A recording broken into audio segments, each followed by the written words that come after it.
السلام علیکم ورحمۃ اللہ وبرکاتہ۔ سہایک اردو انوادک کی تیاری کے لیے آج ہم لوگ جو پی ٹی کا ایگزام ہوں گے تو اس پی ٹی کے ایگزام کے لیے کچھ شبدارت آپ کو بتائیں گے جو کہ اردو سے اردو رہے گا، یعنی کہ اردو سے ہندی آج کی اس کلاس میں نہیں کراؤں گا، بلکہ کچھ ایسے ورڈز ہیں، ایسے شبدارت ہیں جو کہ بہت ہی اہم ہیں، اور الفاظ بھی الفاظ و معنی کے ساتھ میں آپ کو بتاؤں گا۔ تو یہ آپ کے لیے بہت ضروری ہے، کیونکہ یہ اسی لیے میں کرا رہا ہوں، بہت سارے آپ دیکھ سکتے ہیں ادھر بھی ہے بہت سارے، تو اسی لیے کرا رہا ہوں کیونکہ یہ اگر آپ کر کے رکھیں گے تو اس کے بعد جو نیکسٹ کلاس جو میں انشاءاللہ آپ کو کراؤں گا تو اس میں آپ کو سمجھنے میں آسانی ہوگی۔ اگر آپ اس کلاس کو مس کر دیتے ہیں تو نیکسٹ کلاس جو ہے کہ آپ سمجھ نہیں پائیں گے۔ تو ہر ایک جو کلاس ہوتے ہیں نا وہ ایک طرح سے جڑے ہوئے رہتے ہیں، ایک دوسرے سے جڑے ہوئے رہتے ہیں۔ اگر آپ ایک کلاس دیکھیں گے تو دوسری کلاس سمجھ میں آئے گا، اگر پہلا کلاس چھوٹ جائے گا تو پھر دوسری کلاس آپ کو مشکل ہو جائے گی، ٹھیک ہے؟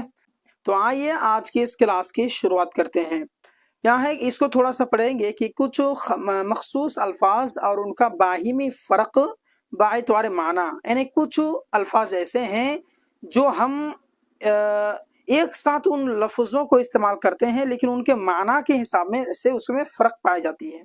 اس پوائنٹس کو پڑھیے کہ اردو میں ایسے الفاظ کی کمی نہیں جو بطور مترادف یعنی کہ ہم معنی استعمال ہوتے ہیں، کیا ہوتے ہیں؟ مترادف استعمال ہوتے ہیں، مگر معنوی اعتبار سے ان دونوں الفاظ کے درمیان فرق ہوتے ہیں۔ ہم ایسے الفاظوں کو تو استعمال کر دیتے ہیں لیکن اس میں فرق پائے جاتے ہیں۔ کون کون سے الفاظ میں کون کون سے معنی پائے جاتے ہیں فرق، آئیے سمجھتے ہیں۔ دیکھیے، ایک ہی آپ کا حسب و نسب، بولتے نا حسب و نسب، تو حسب و نسب اس کا کیا معنی ہوا؟ تو دیکھیے، ماں باپ کی طرف سے خاندانی رشتہ جوڑنے کو حسب کہتے ہیں۔ کیا کہتے ہیں؟ ماں باپ کی طرف سے یا پھر خاندانی، جو ماں باپ کی طرف سے جو خاندانی رشتہ جو جوڑنے کو کیا کہتے ہیں ہم لوگ؟ حسب کہتے ہیں۔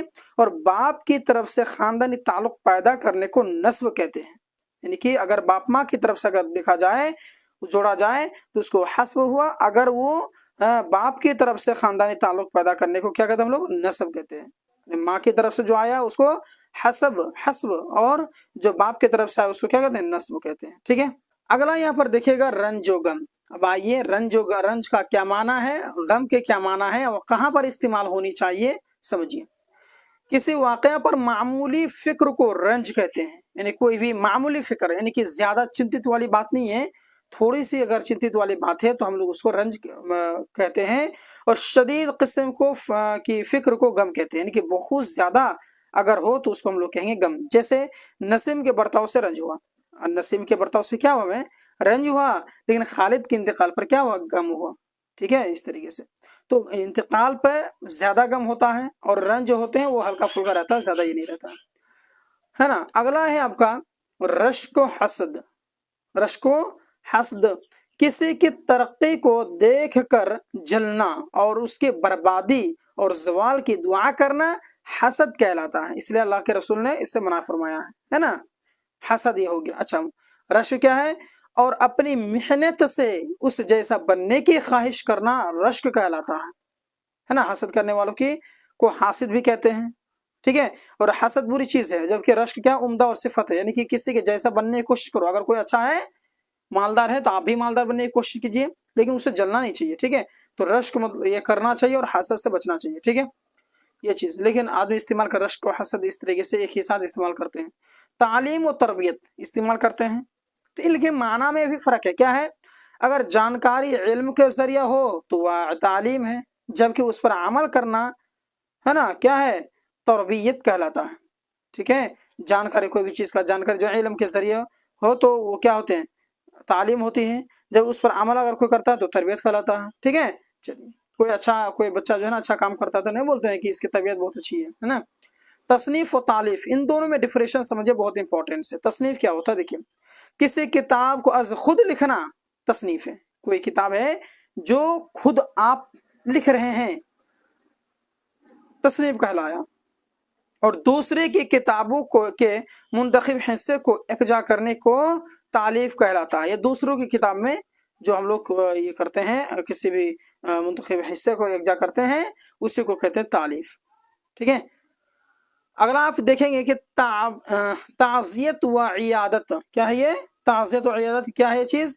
تو کسی مریض کی मिजाज पुरसे के लिए जाना इयादत कहलाता है, बोलते हैं ताज़ियत और इयादत।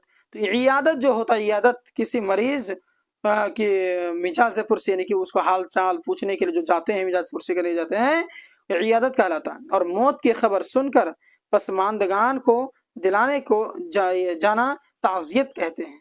ठीक है, चलिए अब आइए अगला देखते हैं। यहाँ करा मकान और घर, मकान और घर। उसके बाद में आपको जो है ना कुछ वर्ड मीनिंग भी याद करने के लिए दूंगा, ऐसी बात नहीं है, मुख्तलिफ अल्फाज की एक जो है ना वो दूंगा मैं, पहले इसको देख लीजिए। मकान और घर, इन दोनों में भी डिफरेंस है। आम मकान को मकान कहा जाता है, जबकि घर अपने घर के लिए बोला जाता है, जहाँ पर आप रह रहे हो, है ना, जो आपका ये है घर है, उसको घर बोला जाता है। जैसे कि इस बस्ती के सभी मकानात उम्दा हैं, जैसा अगर बोला जाए कि इस बस्ती में सभी क्या है, मकानात हैं, क्या है, उम्दा हैं। और स्कूल में छुट्टी हुई तो और बच्चे अपने अपने घर को चले गए, तो सभी तो मकान हैं, लेकिन मकान में क्या सबको जाते हैं क्या, नहीं जाते हैं, तो है ना, इस तरीके से।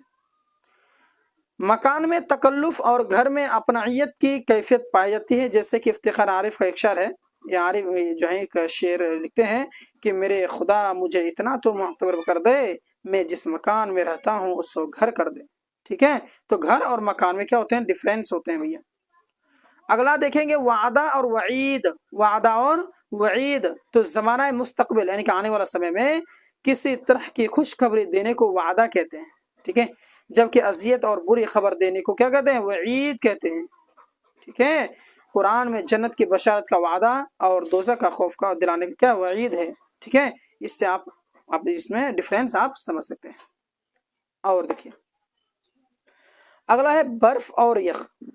तो ठंडे इलाकों में सख्त सर्दी के बाइस आसमान से छोटे छोटे टुकड़े की जो सुइयां सी गिरते हैं उन्हें क्या कहते हैं, बर्फ कहते हैं। आपको पता है चीज, है ना।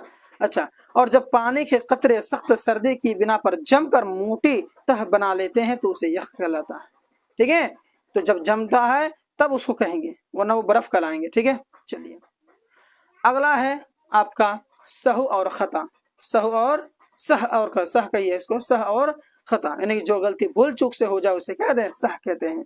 और जिसमें राह इरादा का दखल हो उसे खता कहते हैं, खता कहते हैं। ठीक है, चाहिए इरादा अगर दखल हो, इरादा के साथ अगर कोई बुराई काम किया जाए खता हो जाता है, भूल चूक से हो जाए तो सह कहते हैं। ठीक है, चलिए अगला है नसीहत और वसीयत, वसीयत वसीयत। ठीक है, इसमें फर्क देखिए। रोजमर्रा की जिंदगी में हिदायत और तंबीह को नसीहत और वक्त मौत की किसी खास अम्र की बाबत हिदायत करने की वसीयत कहते हैं। ठीक है, इन दोनों में आप डिफरेंस समझ सकते हैं। अब आइए कुछ वर्ड्स मैं आपको दे रहा हूं याद करने के लिए, इसको आप याद कर लेंगे। आतिशप्रस्त जिसको कहते हैं आग को पूजा करने वाला, है ना। उसका यहाँ पर देख सकते हैं आप जिम्मी, है ना, वह गैर मुस्लिम जो इस्लामी हुकूमत में रहे और जजिया दें। ठीक है, अच्छा उसके बाद में अगला है आपका अलवी, वह शख्स जो हजरत अली की, अलवी है ना, वह शख्स जो हजरत अली की नस्ल से हो। अच्छा, है ना, हजरत अली की नस्ल से जो होते हैं। उसका अगला देखिएगा आतिश फशा यानी वह पहाड़ जो आग उगलता हो। जुल्फ़िकार यानी हजरत अली की तलवार का नाम है ये। बाजीगर तमाशा दिखाने वाला, ये आपको पता है ये सब चीज़ें ना।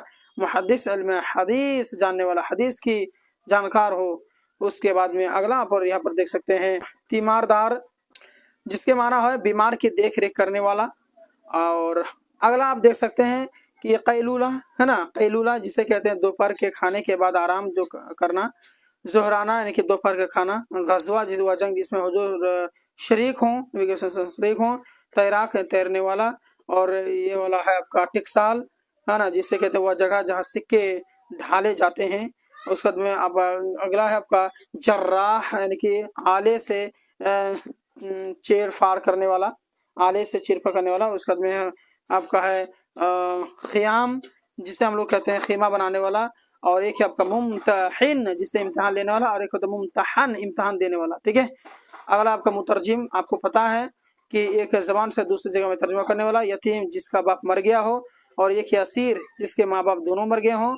और एक जो है आपका मुशातह, मुशातह यानी कि वो औरत जो औरतों का बिना श्रृंगार करे, है ना। उसका अगला है आपका खान सामा जिसे वह मुलाजिम जो खाने पकाने पर मामूर हो। और एक है आपका तरका यानी वह चीज़ जो इंसान छोड़कर गुजर जाए। तो इनको आप याद कर लें, ये सभी इसीलिए मैं पढ़ाया हूँ क्योंकि आगे की जो मैं क्लासेस कराऊंगा तो आगे अगर इसको आप पढ़ के नहीं रहेंगे तो दिक्कत हो सकती है। इसीलिए आप लोग इसको फिर से एक बार तो बढ़िया से देख लेंगे, समझ लेंगे। मन में कुछ सवाल है, कुछ पूछना चाहते हैं, कमेंट कर सकते हैं। बाकी वीडियो अगर पसंद आया है तो इस वीडियो को लाइक करने के साथ साथ में चैनल को सब्सक्राइब कर देंगे, अपने दोस्तों में शेयर कर लेंगे। मिलते हैं एक और क्लास के साथ में, एक और वीडियो में। तब तक के लिए धन्यवाद। अस्सलाम वालेकुम वरहमतुल्लाहि वबरकातुहू।